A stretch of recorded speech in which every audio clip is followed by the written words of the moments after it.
கன்னியாகுமரி மாவட்டம் தக்கலையில் பாஜக வேட்பாளர் பொன் ராதாகிருஷ்ணனை ஆதரித்து உள்துறை அமைச்சர் அமித்ஷா ரோட் ஷோவில் ஈடுபட்டு வருகிறார். அந்த காட்சிகளை தற்போது பார்த்து வருகிறோம். இது குறித்த கூடுதல் தகவல்களை செய்தியாளர் ராஜகுமரன் வழங்க கேட்கலாம். வணக்கம் ராஜகுமரன், இது குறித்த கூடுதல் தகவல்களை சொல்லலாம்.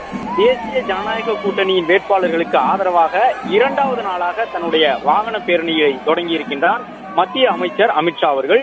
உள்துறை அமைச்சர் அமித்ஷா ஏற்கனவே நேற்றைய தினம் மதுரையில் நடைபெற்ற வாகன பேரணியில் பங்கேற்றிருந்த நிலையில் இன்று கன்னியாகுமரி மாவட்டம் தக்கலையில் நடைபெறக்கூடிய வாகன பேரணியில் பங்கேற்று பாஜக வேட்பாளர் பொன் ராதாகிருஷ்ணனுக்கு ஆதரவாக பரப்புரை மேற்கொண்டு வருகின்றார். பாஜகவை பொறுத்தவரை கடந்த 15 நாட்களாக தமிழகத்தின் பல்வேறு முக்கிய நகரங்களுக்கு சென்று பாஜகவின் தேசிய தலைவர்களை பிரதமர் தொடங்கி உள்துறை அமைச்சர், வெளியுறவுத்துறை அமைச்சர், பாதுகாப்புத்துறை அமைச்சர், நிதியமைச்சர் என்று பலரும் இவ்வாறு வாகன பேரணியில் ஈடுபட்டு பாஜக கூட்டணி வேட்பாளர்களுக்கு ஆதரவு திரட்டி வருகின்றார்கள்.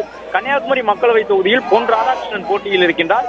ஏற்கனவே 2014ஆம் ஆண்டு இதே போன்ற ஒரு கூட்டணி பாஜக உருவாக்கி இருந்த பொழுது அந்த கூட்டணியின் மூலமாக தமிழகத்தில் வெற்றி பெற்ற 2 வேட்பாளர்களில் ஒருவராக பொன்னார் இருந்தார். அந்த அடிப்படையில் இந்த முறையும் பொன் ராதாகிருஷ்ணன் அவர்கள் கன்னியாகுமரி தொகுதியில் வெற்றி பெற வேண்டும் என்ற அடிப்படையில் பாஜகவினர் அந்த தொகுதிக்கு முக்கியத்துவம் கொடுத்து தென் தமிழகத்தில் திருநெல்வேலி, கன்னியாகுமரி போன்ற தொகுதிகளில் தீவிரமாக பரப்புரையை மேற்கொண்டு வரக்கூடிய நிலையில் உள்துறை அமைச்சர் தன்னுடைய இந்த பயணத்தின் மூலமாக தக்கலையில் நடைபெறக்கூடிய வாகன பேரணியில் பொன் ராதாகிருஷ்ணனுக்கு ஆதரவாக பாஜகவின் சின்னமான தாமரை சின்னத்தில் வாக்குகளை சேகரித்து வருகின்றார். கன்னியாகுமரி மக்களவை தொகுதியில் பாஜக சார்பில் நடைபெறக்கூடிய இந்த வாகன பேரணிக்கு முன்பாகவே பல்வேறு தேசிய முக்கியத்துவம் வாய்ந்த தலைவர்கள் வருகை தந்து பிரச்சாரத்தில் ஈடுபட்டிருந்த நிலையில் தொடர்ந்து இரண்டாவது நாளாக தமிழகத்தில் தன்னுடைய பரப்புரையை அமித்ஷா அவர்கள் மேற்கொண்டு வருகின்றார். நேற்றைய தினம் மதுரையில் மேற்கொண்டிருந்தார் வாகன பேரணியை. அதன் பிறகு திருவனந்தபுரத்திற்கு சென்றிருந்தார். திருவனந்தபுரத்திலிருந்து ஹெலிகாப்டர் மூலமாக தக்கலைக்கு வருகிறது. தற்போது இந்த வாகன பேரணியில் உள்துறை அமைச்சர் பங்கேற்றிருக்கின்றார். பாஜக தொண்டர்கள் ஏராளமானோர் இன்று காலை முதலே அங்கு குவிந்திருந்த நிலையில் பாஜக கொடிகளோடு அவர்கள் வாகனத்தின் முன்பாக அணிவகுத்து செல்ல அவர்களுக்கு பின்பாக சாலை ஓரத்தில் இருக்கக்கூடிய பாஜக தொண்டர்கள், நிர்வாகிகள், பொதுமக்கள் என்று வாக்காளர்களை நோக்கி கையசைத்து உள்துறை அமைச்சர் தன்னுடைய கட்சியின் சார்பில் போட்டியிடக்கூடிய பாஜகவின் வேட்பாளரான பொன் ராதாகிருஷ்ணனுக்கு ஆதரவாக வாக்குகளை சேகரித்து வருகின்றார். ஆயிரக்கணக்கான பாஜக தொண்டர்கள் பாஜக கொடியுடன் அணிவகுத்து செல்லுகின்றார்கள். பாஜக சார்பில் தமிழகத்தில் வெற்றி பெற வேண்டும் என்று தீர்மானிக்கப்பட்ட தொகுதிகளில் ஒன்றாக கன்னியாகுமரி மக்களவை தொகுதியும் இருக்கின்றது.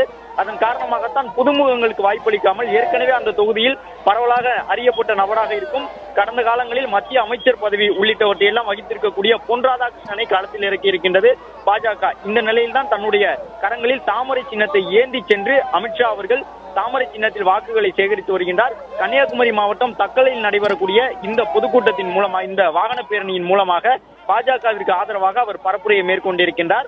பாஜகவை பொறுத்தவரை பொதுக்கூட்டங்களின் மூலமாக பல இடங்களில் பாஜகவிற்கும் கூட்டணி கட்சி வேட்பாளர்களுக்கும் ஆதரவு திரட்டி இருந்தார்கள். என்றாலும் வாகன பரப்புரை மூலமாக முக்கியத்துவம் பெற்ற சாலைகளில் செல்லும் பொழுது அது பாஜக தொண்டர்களுக்கும் ஒரு வகையில் உற்சாகமாக அமைகின்றது. பொதுக்கூட்டங்களுக்கு எல்லோரையும் திரட்டி வர முடியாது என்றாலும் வட மாநிலங்களில் மேற்கொண்டதை போன்று ஒரு புதிய பிரச்சாரத்தியாக வாகன பேரணியை தமிழக அரசியல் களத்தில் அழுத்த நிறுத்தமாக பாரதிய ஜனதா கட்சி பதிவு செய்திருக்கின்றது. ஏற்கனவே கடந்த காலங்களில் பாஜக வென்றிருந்த மேற்கு வங்கத்தினுடைய 18 மக்களவை தொகுதிகள் போல அந்த மாநிலங்களில் கையாண்டிருந்த அதே தேர்தல் யுக்தியாக வாகன பேரணி என்ற அடிப்படையில் ஒவ்வொரு மக்களவை தொகுதியிலும் எந்த நகரம் முக்கியமானதோ அந்த நகரின் மிக முக்கிய சாலையில் வர்த்தக நிறுவனங்கள் அதிகம் இருக்கக்கூடிய, பொதுமக்கள் அதிகம் நடமாடக்கூடிய இடங்களுக்கு சென்று பாஜகவினுடைய தேசிய தலைமையின் தலைவர்களே நேரடியாக இவ்வாறு வாகன பரப்புரையில் ஈடுபட்டு வருகின்றார்கள்.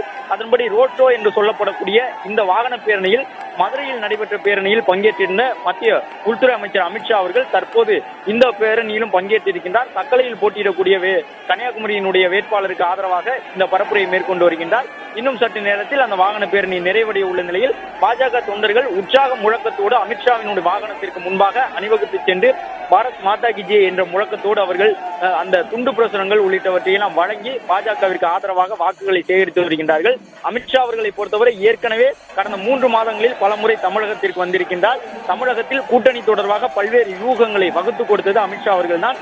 அந்த அடிப்படையில் பாஜக துண்டு அணிந்து கையில் தாமரை சின்னத்தை ஏந்தி சென்று தென் தமிழகத்தில் இருக்கக்கூடிய அனைத்து வேட்பாளர்களுக்கும், பாஜகவின் வேட்பாளர்களுக்கும் ஒரு உத்வேகத்தை தரக்கூடிய வகையில் அமித்ஷா அவர்களின் இந்த பேரணி அமைந்திருக்கும் என்று பாஜக சார்பில் தெரிவித்திருந்தார்கள்.